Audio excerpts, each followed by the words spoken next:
Good evening. This is the Dick Derby News Network, the only news that really matters. Are you properly checking your child's Halloween candy? Cue the music! Alright, so here's the deal. Very first ever recorded case of the media saying, check your Halloween candy, was in the 1950s. There was no evidence of any candy ever being tampered with. They just wanted a story on Halloween to scare people. In total, there have been 78 cases of candy being laced with drugs, needles, razors, any kind of tampering. Of that, about 75 have been debunked. Let's talk about the actual cases of children being poisoned on Halloween. The real cases that have been proven to be true.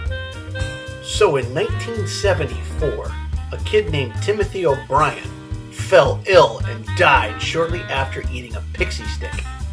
After investigation, it was discovered that his father, Timothy O'Brien Sr., poisoned the child with cyanide after taking out huge amounts of life insurance policies on all of his children.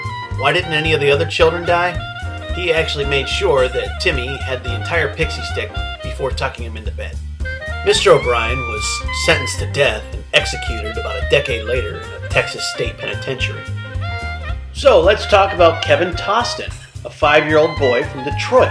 Found a bag of heroin in his uncle's room, proceeded to eat it, and fell into a coma for 4 days before dying. The family, in an attempt to protect the uncle, took the remaining amounts of heroin and sprinkled it in the Halloween candy. They tried to make it look like they got the heroin from somewhere else, when in fact, the child found it in the house.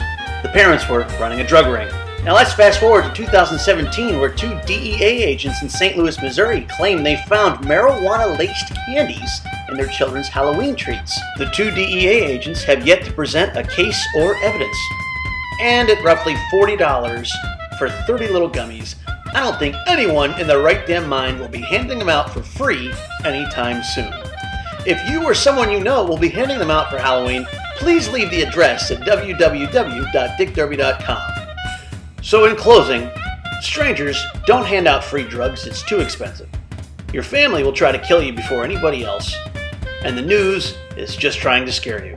I'm Dick Derby with the Dick Derby News Network. Check out this video and all my other ones at www.dickderby.com. The Dick Derby News Network, the only news that really matters.